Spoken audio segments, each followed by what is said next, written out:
In 1620, while the Mayflower was in Provincetown, 18 of its men sailed in a small shallop, searching for a place to live. They came to present-day Eastham, where they were met by a group of Nauset.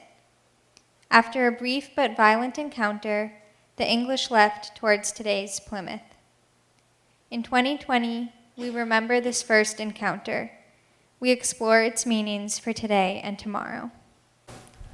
Good evening. I'm Thomas Ryan. I'm the Vice Chair of the Eastham 400 Commemoration Committee.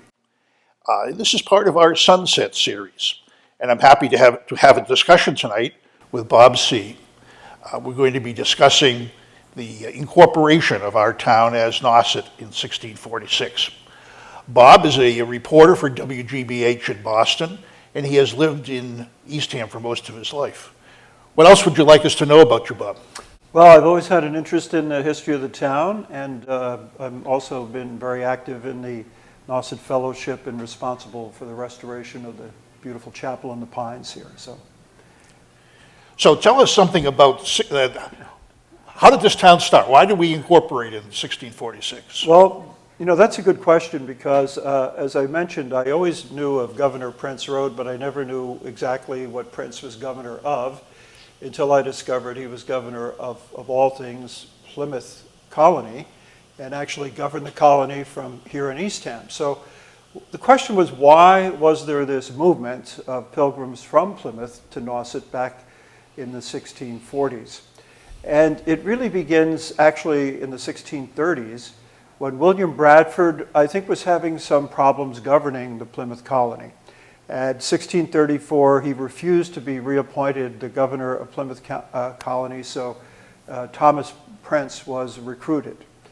He served for a couple of years. Bradford came back into power. Then he refused to be reappointed again, so Prince again became governor, and then returned from 1657 to almost 1672 when he died. He was governor of Plymouth most of that time from here in Eastham.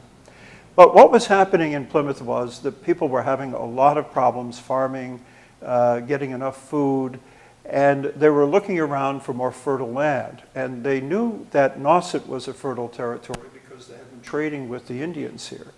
And the Nauset Indians were, I think, the only tribe that was able to produce more grain than they consumed. But what happened was that in 1637, Plymouth allowed the town of Sandwich to be incorporated, and then in 1639, Barnstable and Yarmouth. And I think Thomas Prince and some of his followers in Plymouth, and we should mention that those towns were not settled by residents of the Plymouth colony. They were settled from people from Saugus and other parts of the Commonwealth. But he was concerned, I think he and his followers concerned, that if they didn't act quickly enough, the good land might be gone, and they may lose their chance to stake a claim. So in 1640, actually, was when some land was granted to Thomas Prince and his followers. And I think that the tract of what was called for the Old Comers, and the Old Comers were any of the original colonists who came over on the Mayflower, the Fortune, or the Anne, the first three ships, and that included Prince and several other people. So that was the beginning, I think, of their interest in this area. So Prince did not come on the Mayflower? Right. I think he came on the Fortune the next year. And this Bradford that you mentioned, so in the 1640s, Bradford was still governor. That's the same Bradford, not his son, that's the same Bradford that was on the Mayflower and was the governor right away when they came here? Yes. And in the 1630s, he became kind of disillusioned that his venture wasn't working, wasn't successful. And I think a lot of people shared that disappointment with him. But originally, they had wanted to move the entire Plymouth colony to Nauset. And there was a great deal of debate about whether they could do that. And maybe if they didn't do that, the colony would be weakened by degrees, as they said, of just a few people left. So they came out here in 1643, I think it was, and they looked around and they said there really isn't enough room for all of us at Plymouth. So they basically settled on 7 of the colonists, led by Prince, and they were the original settlers of Nauset. And they were granted the land from the and this is where it gets a little interesting in terms of how they acquired the land, because the land was basically purchased, they said, from the Nauset Wampanoags and extended all the way from Yarmouth pretty much up to Provincetown was the original land. So that was in 1644, when we see that date associated with Eastham. I think that's when they actually moved here, but it took until 1646 for them to qualify as a certified township by Plymouth. Right, now, were these 7 men came, or was it, did they bring their families? They brought their families. There were 49 of them altogether, yeah. A lot of kids. And I think they each had grants of about 200 acres. So you could see why there wouldn't be enough room for the entire group of colonists. But they did it primarily because of food. They saw that they would have a much more sustainable society out here, not only the seafood resources from Nauset Marsh, but the fertility of the land out here would allow them to grow much more grain than they were able to in Plymouth. So so it took them a couple of years to qualify to be incorporated. Right. As There were the certain town things was. they had to do, and I What think do they you have know to do? some of that. Yeah, they had to have a minister. They had to build a meeting house. They had to designate land for a fort for defenses. All of these things they sort of had to qualify before they were officially certified. So there are friends who might be watching us tonight from Federated Church in Orleans. That is actually the Congregational Society of Eastham that was founded in 1646. They migrated to their southern part of town, which later became Orleans. But, so they celebrate 1646 as their foundation moment also.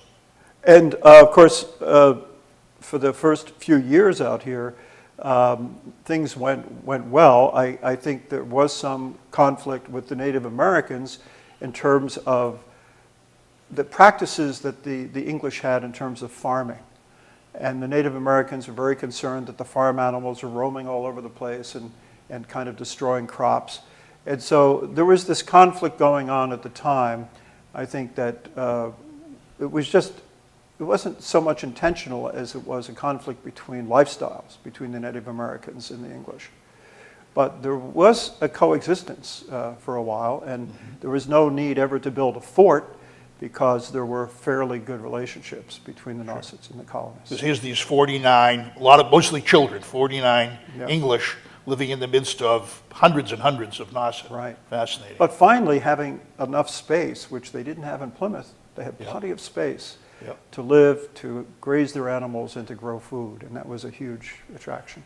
Maybe we can talk later on this summer, Bob, because this is a subject that's really fascinating to a lot of people watching us tonight. And I hope that you will watch other Sunset series in the very near future. Thank you. My name is Joanna Hollick, and I'm the coordinator for the Sunset series with Eastham 400. I want to start by saying thank you for your support of this project. As this project moves forward, we are hoping to involve local students and have already reached out to some students at Nauset High School. If you or someone you know is a local high school or college student who's interested in participating in this project, please reach out to me at jhollick@gmail.com. We will provide you with a script to read that reflects upon the so-called first encounter between Mayflower passengers and the Nauset 400 years ago, as well as its significance and lasting impact today. We are excited to bring these videos to you each day this summer, 15 minutes before sunset. Visit www.eastham400.org or the Eastham 400 channel on YouTube to see each of our videos as they're posted daily. Thank you.